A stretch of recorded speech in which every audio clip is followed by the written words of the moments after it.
Hello, everyone. Welcome to the English Echo. We're very happy you're here today. Today, we're going to practice English together in a simple and relaxing way. I'm Sam. And I'm Sophia. We're happy you're here today. Let's learn together. So, today we are going to talk about a very specific feeling. Yes, a feeling that almost every person learning English experiences at some point. Exactly. We really do not talk about it enough, but it has, a huge impact on your progress. It really does. It changes everything. So I want to start by describing a little situation. Let's imagine it is a Sunday night. Okay, a quiet Sunday night. Right. And you suddenly feel incredibly motivated to improve your English. Oh, I know this feeling. Yeah. You decide that this is the week everything changes. Yes. You take out your phone and you download a brand new language app. Maybe you even go to the store and buy a beautiful, expensive notebook. I can picture this perfectly. You sit at your desk, the notebook is completely blank and clean, and you just feel this big rush of positive energy. Yes, you make a big, ambitious plan. Yeah. You tell yourself, I am going to wake up early and study grammar for 1 hour every single day before work. And on Monday, you actually do it. You do. You wake up, you drink your coffee, and you finish the whole hour. You feel like a champion. But then the days pass. Yeah. Tuesday arrives, and you do it again. It feels a little harder, but you push through. Right. Wednesday is okay, but then day 4 arrives. It is Thursday morning. Oh, Thursday. Thursday is always the hardest day in this cycle. It really is. The alarm rings on Thursday, and you look at that new app. Suddenly, the app does not feel exciting anymore. It feels like it's heavy work. Exactly. It feels like work. The beautiful new notebook is sitting right there on the desk, but opening it feels like lifting a heavy weight. And that is when your brain starts whispering to you. Yes. It says, maybe this app is too slow. Maybe this textbook isn't the right method for my learning style. Or it says, maybe I should just go to YouTube and find a new channel. Right. So you close the app, you leave the notebook, and you go searching for something completely different. This happens to so many adult learners. It is, a very normal cycle. It is. But the hardest part of this cycle is the emotion that comes next. The guilt. Exactly. The heavy guilt. When people stop on Thursday, they usually blame themselves. They sit there and they think, I am just a lazy person. I do not have the discipline to learn a language. I always quit. And they carry that heavy feeling around with them all day. I've absolutely felt that guilt before. Most of us have. But from what we understand about learning psychology, the problem is not a lack of character, right? It isn't about being a lazy person. No, it is not. I really want everyone listening to hear this clearly. You are not lazy. That is a relief to hear. The real problem is biological. Your brain is just reacting to its environment. Because we live in a very busy world. Exactly. Your brain is constantly being pulled in 100 different directions. Yeah. There are too many choices, too many new apps, and, too many shiny things competing for your attention. That brings me to a comparison I often make in my own head. Oh, what is that? When I think about how my brain acts during study time, I imagine a cute, energetic little puppy in a really large park. A puppy? Yeah. Think about it. If you take a puppy for a walk, it might walk nicely beside you for a minute, but then it sees a bright red ball rolling on the grass. And it completely forgets about the walk. Right. It immediately runs after the ball, but then it sees a bird, so it drops the ball and chases the bird instead. That is a great image. My brain does the exact same thing with English resources. It just chases the next shiny thing. The puppy in the park is actually a very accurate way to describe the human brain. Wait, really? Yes. Mm-hmm. Our brains are designed to behave this way. They love new information. There's a specific word for this concept, novelty. Novelty. What does that mean in simple terms? Novelty simply means the quality of being new, original, or unusual. When your brain experiences novelty, it reacts. So there is an actual physical reaction happening inside my head when I download a new app. Yes, a chemical reaction. When you see something new and full of possibility, your brain releases chemicals that make you feel good. Oh, like a reward. Exactly. That spark of energy you feel on Sunday night, Yeah. that is your brain reacting to the novelty. Because the new app feels fresh. Right. The new notebook feels full of potential. The brain gives you a burst of motivation because it thinks, wow, this new thing might be the exact answer we've been looking for. Okay, but let me challenge that for a moment. Go ahead. If the brain is giving me all this energy and motivation to use the new app, isn't that a good thing? I mean, it gets me started. It is helpful for getting started, definitely.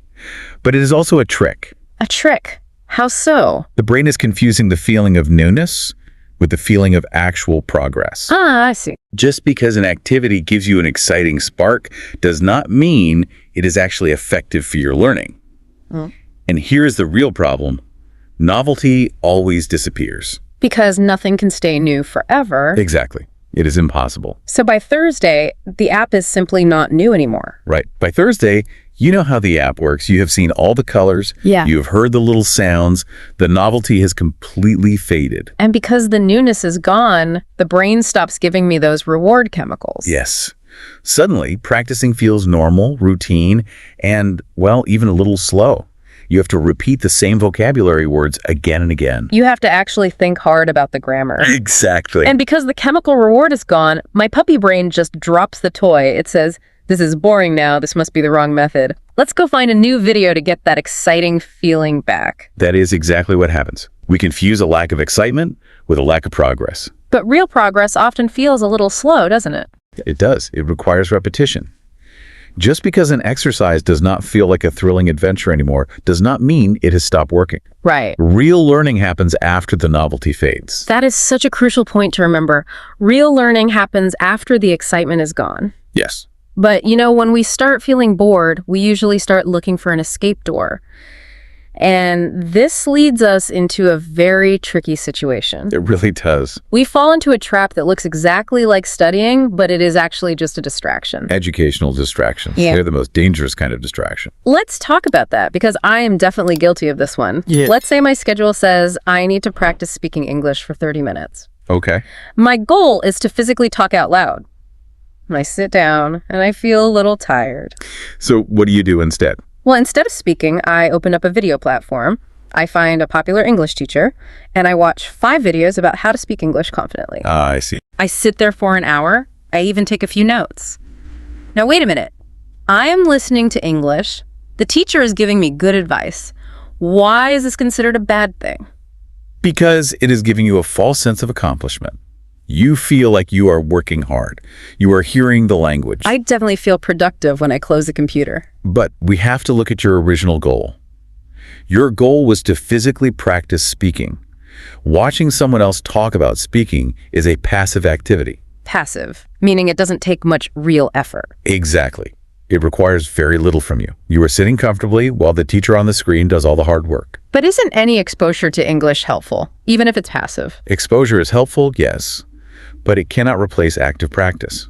Think of it like this. If your goal was to learn how to play the piano, watching a documentary about a famous piano player is nice. But it will not teach my fingers how to move across the keys. Exactly. If the video stops you from doing your planned active practice, it is a distraction. Wow. It pulled you away from the real work. That makes perfect sense. It is a distraction wearing a disguise. It looks productive, but it is just my puppy brain avoiding the hard work. Yes. And if we do this every day, we start falling into a very specific pattern. We use an app for 3 days. Then we switch to watching grammar videos. Then we buy a new storybook, we read 2 pages, and we put it on a shelf. Right. This pattern is called method hopping. You are jumping from one learning method to another, like a frog jumping between lily pads. You hop to a podcast, then you hop to a textbook, then you hop to a speaking class. And you never stay on one lily pad long enough to actually grow. Exactly. I think the major danger of method hopping is that it creates a very specific kind of student. We become incredibly strong starters, but very weak finishers. That is a perfect description. We become experts at the first chapter of every grammar book in the world, but we never reach chapter 2. Because starting is always easy. Finishing requires patience. A language learning method usually needs a few weeks of consistent, daily effort before you notice any true improvement. So if you jump to a new method after just 4 days, You are leaving right before the magic happens. let's dig a little deeper into the actual harm of doing this. If I method hop, am I just wasting my time, or is it actually damaging my ability to learn? It is deeply damaging because it destroys your momentum. Momentum. Can you explain that word for us? Of course. Momentum is a powerful force in learning. Think about trying to push a heavy car down a flat street. Oh, I have actually had to push a broken car before. It is incredibly hard. Right. If the car is completely stopped, pushing it is exhausting. You have to plant your feet, push with all your strength, and your muscles burn just to make the wheels move 1 single inch. You feel like you are using all the energy in your body just to get it started. But what happens once the car is rolling? Well, once it starts moving, it gets much easier. You can almost push it with one hand. The car naturally wants to keep moving forward. That forward energy is momentum. Learning English works exactly the same way. Oh, I think I see where you're going with this. When you choose one method and you stick with it for several days, your brain starts to build pathways. Your mouth remembers how the common phrases feel. The vocabulary from the book stays fresh in your memory. Exactly. You are building momentum. By day 6 or day 7, opening the book takes much less mental energy. Because the brain already knows what to expect. The car is already rolling. Yes. But when you method hop, you stop the car completely. You decide to try a brand new podcast instead. Now, your brain has to figure out the new teacher's voice. It has to adapt to a new speed and a completely new format. You are starting from zero again. You are starting cold, and doing that over and over again sounds exhausting. It's the main reason learners feel so tired. If you're always starting cold, you're always experiencing the absolute hardest part of learning. You spend all your energy pushing the heavy, stopped car. But you never get to enjoy the easy part, where the car rolls forward on its own. That explains so much about the Thursday exhaustion. It is not that the English language is too hard. It is that the constant starting and stopping is draining our mental batteries. Exactly. So this brings us to the most practical part of our discussion. If we know the brain wants novelty, and we know that jumping around destroys our momentum, how do we fix it? I mean, we cannot just tell the puppy brain to stop being a puppy. No, fighting our biology rarely works. Instead of fighting it, we have to manage our environment. We have to learn how to be intentional. Intentional, meaning you make choices with a clear purpose. Yes, rather than just reacting to whatever shiny thing appears on your screen. There are 3 simple daily steps that can help you protect your momentum. Let's go through them. What is the first step to managing the puppy brain? The first step is a mental trick. We call it park the idea. Park the idea. Let's say you are sitting at your desk on a Wednesday. You are reading your English textbook. You're doing a really good job. But then a notification pops up on your computer. It is a recommended video titled 10 English Slang Words You Must Know. Oh, and immediately the puppy sees the red ball. My brain says, ooh, slang. That sounds much more fun than this boring grammar chapter. I will just watch it quickly. Exactly. Your instinct is to click it immediately. But the intentional step is to park the idea instead. You keep a small piece of paper next to your textbook. And when the distracting idea arrives, I write it down on the paper. Yes. You write the title of the video down. You are putting it in a mental parking lot. So I am not saying no to my brain. Right. If you tell your brain it can never watch the video, it will only want it more. Instead, you are saying, not right now. Ah, you are making a deal with yourself. Exactly. You tell your brain, this looks very interesting. I promise we will watch it later. But right now, we are protecting today's practice. I really like that phrase, protecting today's practice. Because today's scheduled reading is the thing that keeps the car rolling. The video can wait in the parking lot. Yes, it can. Okay, what is the second step? Step 2 happens before you even open your book. You need to take 5 quiet minutes. 5 quiet minutes. Doing what? Put your phone in another room, turn off the computer screen, sit in your chair, look out the window, or just close your eyes for 5 full minutes before you start studying. You know, I have to push back on this one a little bit. Okay. Many adults only have 20 minutes total to study on their lunch break. If they spend 5 whole minutes just sitting quietly, aren't they wasting valuable practice time? It feels like a waste of time, I know. But it's actually an investment in your focus. We have to consider how modern life affects our minds. We spend most of our day heavily overstimulated. Overstimulated, meaning there's too much input, too much information entering our senses. Yes. Think about scrolling through social media. You are seeing a new image, hearing a new song, and reading a new headline every 2 seconds. It is very fast. Your brain adapts to that high speed. Ugh. It gets used to rapid, constant entertainment. And then I close my phone and try to read a paragraph in a textbook. And the textbook feels painfully slow. It feels boring, but it is not actually boring. Your brain is just moving at 100 miles per hour, and the book is moving at 10 miles per hour. The contrast is just too sharp. Exactly. Taking 5 quiet minutes acts as a transition. It lowers the speed of your brain. It removes the overstimulation so that when you finally look at the English words, your mind is calm enough to actually process them. That makes a lot of sense. You are lowering the temperature of your brain. You are letting the waters calm down so you can actually see the bottom of the lake. That is a beautiful way to say it. That quiet time prepares the soil for the seeds. Okay, so we park distractions on a piece of paper, and we sit quietly for 5 minutes to reset our speed. What is the final step?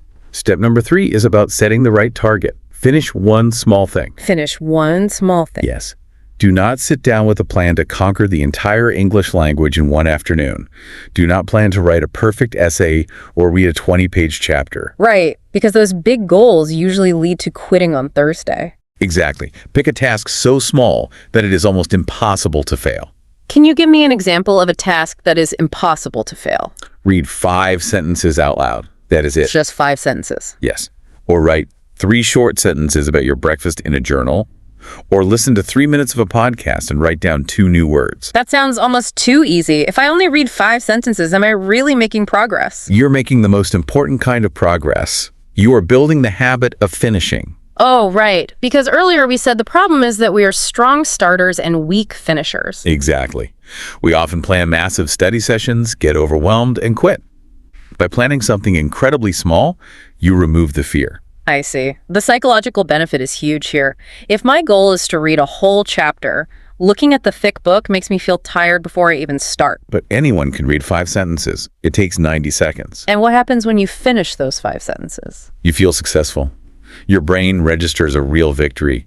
You say to yourself, I completed my goal today. And that positive feeling builds trust in yourself. It proves to your brain that you are capable of starting a task and seeing it through to the end. That is exactly how the heavy car starts rolling. Small wins build massive momentum over time. I love that. But let's be realistic for a moment. We are human beings. Yes, we are. Even if we use the parking lot paper and we sit in silence and we aim for small tasks, there will be days when we fail. Absolutely. There will be days when the puppy brain completely wins and we spend our entire study time scrolling on our phones. Yes, failure is a guaranteed part of the process. You will get distracted. And when that happens, I notice a very destructive pattern. We are incredibly unkind to ourselves. We really are. The way we speak to ourselves in our own heads is often so harsh. We use these heavy, permanent labels. And how you talk to yourself directly impacts your motivation. If you use punishing language, you make the heavy car even heavier. Let's talk about some of these common phrases and how we can reframe them. A very common one happens right after a distraction. A learner looks at the clock, realizes they wasted an hour, and they say out loud, I am lazy. That word lazy is so heavy. It is. It implies that the problem is deeply rooted in your personality. Right. It suggests that you cannot change. But missing one study session does not define your character.